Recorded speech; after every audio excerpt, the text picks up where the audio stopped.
राज्य व्यवस्था के बारे में प्राचीन काल से एक निर्णय है कि राज्य जो नमस्कार, मैं प्रेरणा, आप देख रहे हैं द टुडे बिहार।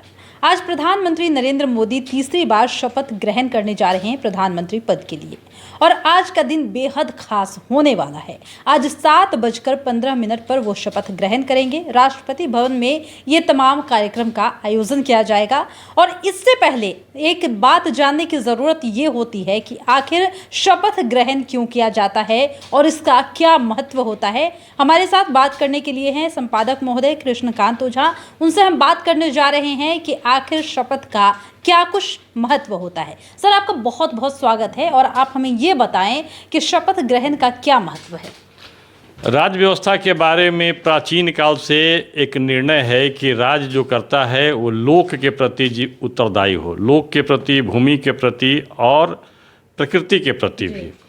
तो शपथ ग्रहण लेना मतलब आपको जो लोक की जिम्मेदारी दी जा रही है उस जिम्मेदारी के निर्वहन करने के लिए जो गोपनीय तत्व है उसका भी निर्वहन करना। वेद में सभा समिति की बात आई है, लेकिन जो शपथ ग्रहण का जो तत्व है उसको निर्देशित करने वाली ऋचाएँ हैं, जिसमें संगच्छध्वम संवदध्वम संगो मनांसि जानताम देवा भागं यथा पूर्वे संजानाना उपासते समानो मंत्र समिति समानी समानं मनः सहचित्तमेषां समानं मंत्रम अभिमंत्र एव समाने नवो हविखाजुहोमि। तो ये सारे जो ये तीन ऋचाएँ हैं, तीन ऋचाओं के परितः यदि आप देखते हैं तो उसका भाव यह है, भाव और निर्देश भी है, जिसको निघंटु और निरुक्त के माध्यम से आप देखेंगे कि आप यदि लोक का नेतृत्व कर रहे हैं, लोक के राजा का दायित्व ले रहे हैं, तो आप विष्णु के स्वरूप में हैं, मतलब पोषक हैं, धारक हैं। और धारक होने के कारण आपको योजनाकार भी हैं। योजना क्या है? तो मंत्र की तरह पवित्र और गोपनीय है, क्योंकि जैसे ही योजनाएं आपकी बाहर आ जाती हैं तो उसके क्रियान्वयन में, उसको ज़मीन पर उतारने में संदिग्धता होती है। तो इस सारी चीज़ों का दायित्व आप ग्रहण करते हैं तो आपको गोपनीयता का भी शपथ लेना होगा। आपको सबको भके भरण पोषण की का भी शपथ लेना होगा।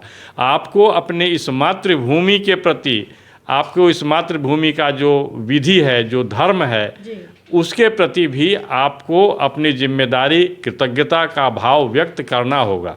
तो ये सारी परंपरा जो है प्राचीन काल से है। चाणक्य भी जब करते हैं, चाणक्य के जो अर्थशास्त्र हैं उसके संदर्भ में मिलते हैं कि वो राजा को निर्देशित करते हैं कि तुम इस भूमि को माता और पुत्र के समान से, ज्येष्ठ पुत्र के समान आपका एक संबंध होता है। और प्रजा जो है, प्रजा का रंजन आप अपने पुत्र की तरह आपको करना होगा, जो पुत्र के भाव से, कि पुत्र को किसी प्रकार का कष्ट नहीं हो।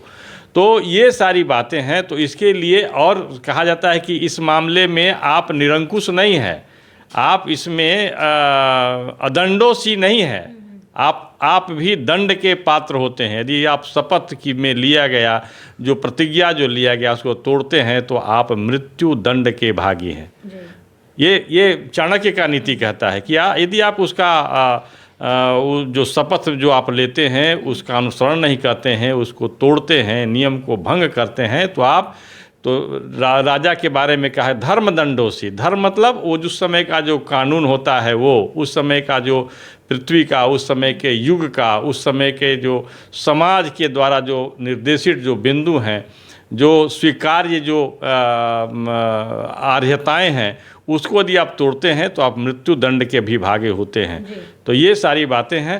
तो ये वहाँ से शुरू होकर के आज तक संपूर्ण भारत ही नहीं, संपूर्ण विश्व में आप देखेंगे कि ये शपथ ग्रहण की प्रक्रिया है, ताकि आप एक बार स्मरण कर लें, आपके सबके समक्ष आप स्मरण कर लें कि हम इन चीज़ों को, तत्वों को, इन सिद्धांतों को अपनाते हैं और उसको व्यवहार में उतारेंगे। ये भाव है। तो सुना आपने, इस वक्त हम कृष्णकांत ओझा जी से बात कर रहे थे, जहां पर हमने इनसे ये पूछा कि शपथ ग्रहण का क्या महत्व होता है। हालांकि इन्होंने इस बिंदु पर भी बात की है कि अगर आप शपथ को तोड़ते हैं तो किस तरीके से सजा का प्रावधान होता है।